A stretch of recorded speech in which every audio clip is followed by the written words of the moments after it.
মক্কায় নাজিল হয়েছে। এটা কোরআনের একেবারে মিডলে অবস্থিত, 15 পারায়, কোরআনের 18 নম্বর সূরা।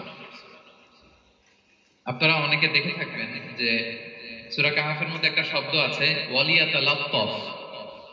যারা কোরআন পড়েছেন দেখে থাকবেন, না দেখলে আজকে বাসায় যে দেখবেন একটা শব্দ আছে ওয়ালিয়াতালাত্তাফ। দেখবেন কোরআনের মধ্যে এই শব্দটা বোল্ড করা, মোটা কালি দিয়ে লেখা, bold. This is the middle of the holy Quran. এটা কোরআনের একেবারে মাঝখানে এই শব্দটা। এর আগে যত আয়াত তার পরে ঠিক তত আয়াত। সুবহানাল্লাহি ওয়া বিহামদিহি। This is the middle of the holy Quran এবং এটা সূরা কাহাফের মধ্যে আছে। ওয়ালিয়াতালাত্তাফ শব্দটা আপনারা দেখবেন। এবং এই সূরাটা নবুয়তির ৫ম বৎসরে নাজিল হয়েছিল, আবিসিনিয়াতে, হিজরতের পূর্বে।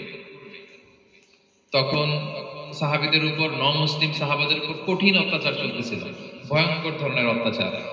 তো এই সূরাটা নাজিল করে আল্লাহ তাআলা আমাদেরকে সান্ত্বনা দিলেন এবং বুঝাতে চাইলেন এই অত্যাচার, এই জুলুমের শিকার শুধু তোমরাই হচ্ছ না, এর আগেও হয়েছে অনেকে।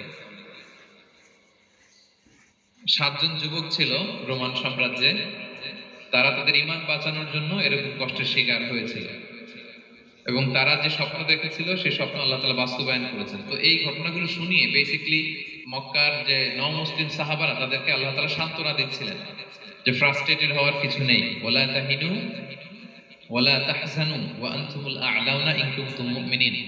হতাশ হবে না, চিন্তিত হবে না, বিজয় তোমাদেরই হবে যদি তোমরা মুমিন হও, যদি তোমরা বিশ্বাসী হও, তোমাদের ঈমানের দাবিতে যদি তোমরা সত্যবাদী হও। এই সূরাটা নাজিলের একটা প্রেক্ষাপট আছে। মক্কার কুরাইশরা কোনোভাবেই যখন রাসূল সাল্লাল্লাহু আলাইহি ওয়াসাল্লামকে দমাতে পারছিল না, তখন তারা প্ল্যান করলো যে আমরা মদিনাতে যে মদিনার ইহুদিদের কাছ থেকে কিছু জেনে আসি।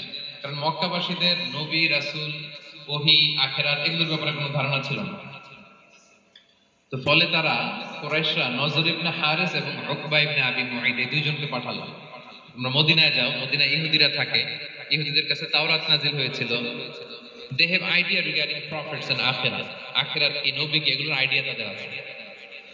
তো তাদের দুইজনকে পাঠালো যে তোমরা যে তাদের জিজ্ঞেস করো যে আমাদের জ্ঞাতি ভাইদের মধ্যে থেকে একজন তো নবী দাবি করে, সে কি আসলেই নবী কিনা, আমরা কিভাবে বুঝবো? তো যেই চিন্তা সেই কাজ, তারা গেল মদিনাতে, মক্কা থেকে মদিনায়, যে খুলে বললো যে আমাদেরই এক ছেলে, আমাদেরই এক লোক বয়স 40 হওয়ার পর থেকে বলে আমি নবী, আমার কাছে ওহী আসে, আল্লাহ আমার কাছে বাণী পাঠায়, আর তিনি আমাকে বাণী বাহক করে পাঠিয়েছেন তোমাদের কাছে। এটা আসলে সত্য কিনা, আমরা একটু কনফিউশনে আছি। তো ইহুদিরা বলল তোমরা যে তাকে 3টি প্রশ্ন করবে, যদি উত্তর দিতে পারে বুঝবে সত্য নবী। 1 নম্বরে জিজ্ঞেস করবে যে মুহাম্মদ বলো তো আসহাবে কাহাফ কারা, আসহাবে কাহাফ সম্পর্কে তোমরা কি জানো? যে সূরাটার নাম সূরাতুল কাহাফ। কাহাফ মানে হচ্ছে কেই, গুহা, মানে গুহাবাসী। 7 জন যুবক এই গুহার ভিতরে আশ্রয় নিয়েছিল ঈমান বাঁচানোর জন্য।